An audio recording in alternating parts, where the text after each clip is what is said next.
Olá, sejam bem-vindos ao Open Talks, o seu podcast sobre inovação, criatividade e empreendedorismo. Nesta edição, daremos continuidade à série de entrevistas com as palestrantes do painel internacional previsto na programação da conferência BTWN, Business and Tech Women's Technology, que acontecerá agora dia 25 de outubro, simultaneamente em Portugal, Brasil e Canadá. E a entrevistada dessa edição é a Keynote Speaker Maria Miguel Ferreira.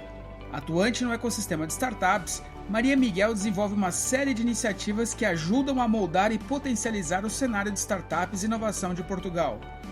Confira agora. Olá, Maria Miguel. É um prazer ter você aqui no Open Talks. Para que nossa audiência possa te conhecer um pouco mais, eu gostaria que você falasse brevemente sobre sua trajetória profissional. Olá, Daniel. É um prazer estar aqui hoje. Obrigada pelo convite. Então, eu tenho trabalhado muito nos últimos 10, 12 anos da minha vida com startup. A minha vida começou no jornalismo, a minha vida profissional, há mais de 20 anos. Eu trabalhei muito tempo em consultoria de gestão, em consultora, com grande empresa, com multinacionais e a uma certa altura eu cansei um pouco desse trabalho com grandes organizações e quis começar a trabalhar com empresas onde o processo de decisão era mais rápido e eu percebia melhor o resultado do meu trabalho, como é que o meu trabalho conseguia ter impacto no final do dia naquela empresa. Então eu comecei trabalhando com startups, eu fundei uma consultora chamada Too Small to Fail, e era uma consultora que ajudava fundadores de startup a organizarem melhor o seu negócio, a comunicarem melhor com os investidores, a explicarem melhor para clientes e para jornalistas aquilo que eles fazem e, no fundo, a conseguirem trabalhar melhor o negócio em cima da ideia ou em cima do produto, porque muita startup é fundada por engenheiro que tem muita competência para desenvolver produto, mas não tem, muitas vezes, um foco tão desenvolvido ou tanta competência na área do negócio. Eu trabalhei com startup na altura em que esse movimento em Portugal estava a começar a ganhar força, já faz 10 anos. Muita gente estava a começar a arriscar e a lançar os seus projetos. Algumas pessoas porque havia uma crise e, portanto, da crise surgiram oportunidades, como sempre acontece, outras pessoas porque, enfim, já tinham competência, experiência, carreira até em multinacional e estavam com vontade de avançar e de lançar o seu projeto. Então surgiu um momento, surgiu um clima em Portugal em que de repente, também pelo apoio de algumas instituições, se começaram a lançar muitas startups, começou-se a criar uma comunidade muito rica em Portugal. E eu trabalhei com essa comunidade, ajudei um pouco essa comunidade a ganhar força e depois, quando em 2015 o governo de Portugal quis criar políticas públicas para apoiar essa comunidade, ajudar essa comunidade a resolver os seus problemas, a ter menos dificuldades, eu fui convidada para ir para o Ministério da Economia com o secretário de Estado, João Vasconcelos, que foi um dos grandes responsáveis pela força que essa comunidade ganhou em Portugal, e eu fui assessorar ele no desenho de políticas públicas para apoiar esta comunidade, e estive então nesse trabalho durante 2 anos. Fundei depois com outros parceiros uma associação chamada Startup Portugal, que é uma associação que por um lado apoia a implementação de políticas públicas na área do empreendedorismo, por outro lado procura continuar a falar com os empreendedores, os investidores, as incubadoras, portanto toda a comunidade do ecossistema empreendedor e entender quais são as suas necessidades, as suas dificuldades e ser um organismo de diálogo com o governo para que novas políticas públicas possam continuar a ser desenhadas que apoiem e que beneficiem esta comunidade. Isto foi a minha vida até nos últimos 10 anos.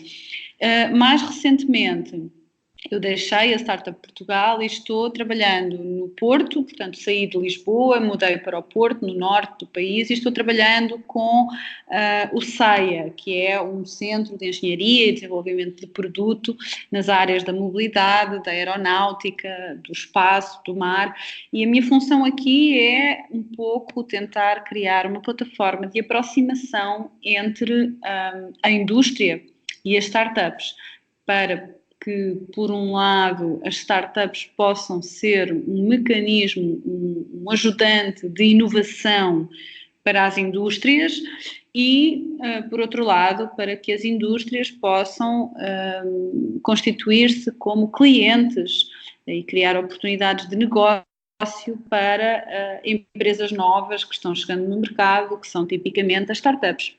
É um pouco este o resumo do que tem sido o meu percurso. Como parcerias entre países como o Canadá, Brasil e Portugal podem impulsionar o ecossistema de inovação, tanto local quanto global? Bom, uma das características de uma startup, quando nós pensamos o que é uma startup, é a ambição global. Hoje em dia, uma startup pode nascer aqui, pode nascer em Florianópolis, pode nascer no Quebec, não interessa. São empresas que nascem geralmente com uma ambição global. Então, a capacidade de encontrar parceiros que compreendam as questões, que possam ajudar a entrar nos mercados, é fundamental para que estas comunidades inovadoras, para que estas empresas que são de base tecnológica, que estão muitas vezes a revolucionar as suas indústrias, é fundamental para que elas consigam fazer o seu processo de crescimento e desenvolvimento. E quais as conquistas que você percebe quando falamos de Mindset Equality e seus impactos para as inovações e para os negócios? É curioso que você faça essa pergunta hoje, porque há 2 dias atrás houve eleições em Portugal e todo mundo foi votar para um novo governo e nunca tantas mulheres foram eleitas para o Parlamento. E isso é claramente um sinal de que a mentalidade das pessoas está mudando. A mentalidade está mudando e isso reflete-se no maior acesso das mulheres a um conjunto de funções. Também vemos que a mentalidade está mudando porque quando olhamos para os números de raparigas, mulheres inscritas ou a trabalhar nas áreas tecnológicas e científicas, esse número hoje em Portugal é muito elevado, é superior à média europeia, está acima de 50%. E isto, de facto, reflete uma mudança na mentalidade. Onde nós continuamos a sentir que é necessária mudança, é uma mudança que tem que acontecer, é nas gerações mais antigas. Essas gerações, elas ainda estão definindo, muitas vezes, o acesso à remuneração, a salário, o acesso a cargos de topo, cargos de direção e executivos. E aí tem havido alguma intervenção das políticas governativas. Em Portugal, em 2018, foi aprovada uma lei que diz que em empresas públicas e cotadas em bolsa é obrigatório que pelo menos 40% dos cargos em conselho de administração, os cargos dirigentes, sejam ocupados por mulheres.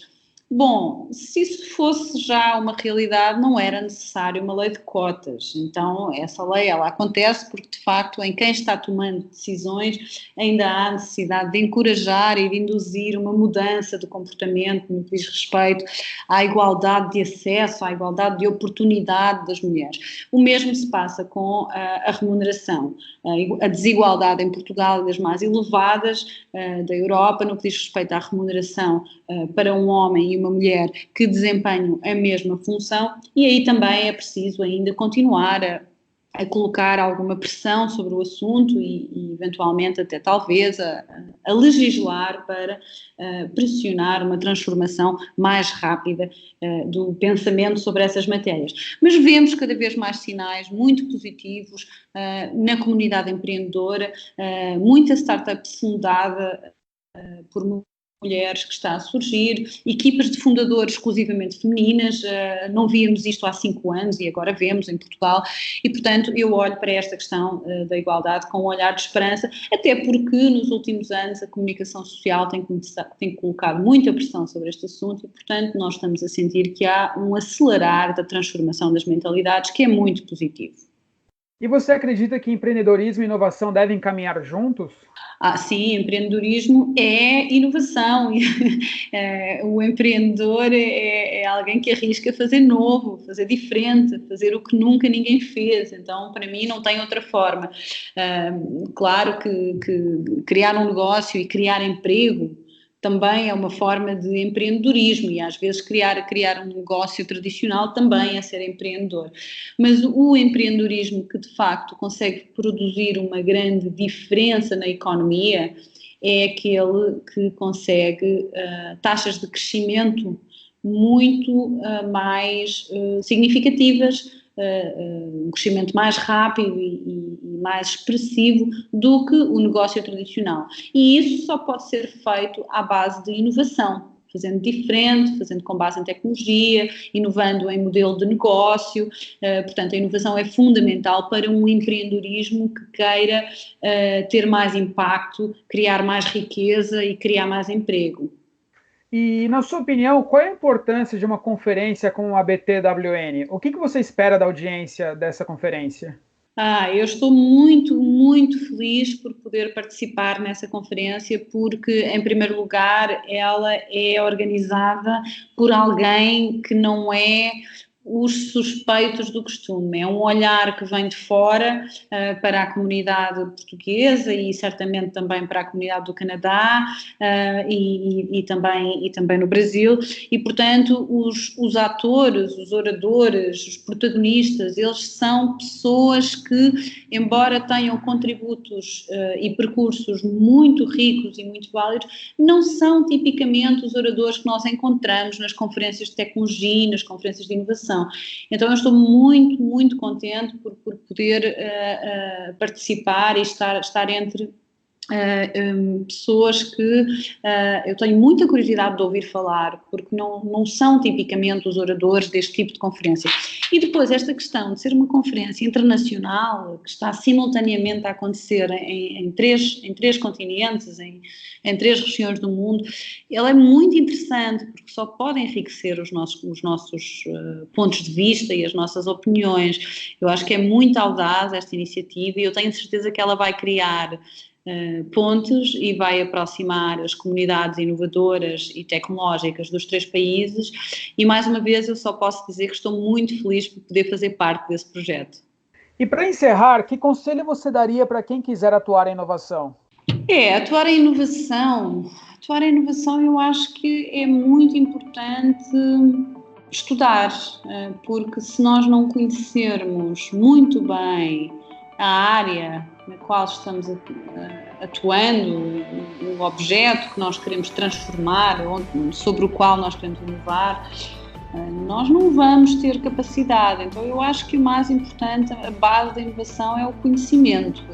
Então se você quer trabalhar em inovação, eu acho que é fundamental estudar e saber tudo o que pode saber sobre a área onde você está querendo trabalhar e então aí sim ir formulando a sua ideia, ir testando, ir validando, mas com base em muito conhecimento. Eu acho que é fundamental. Maria Miguel, muito obrigado pela sua entrevista. Nada, obrigada Daniel pelo seu tempo. E para saber mais sobre a conferência, acesse o site de cada região. Brasil, https://events.sap.com/br/btwn-home-br/pt/home. Canadá, https://events.sap.com/ca/btwn-cn/en/home.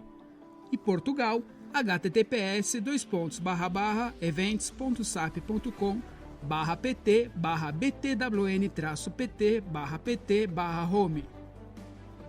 Você acabou de ouvir Open Talks, o seu podcast sobre inovação, criatividade e empreendedorismo.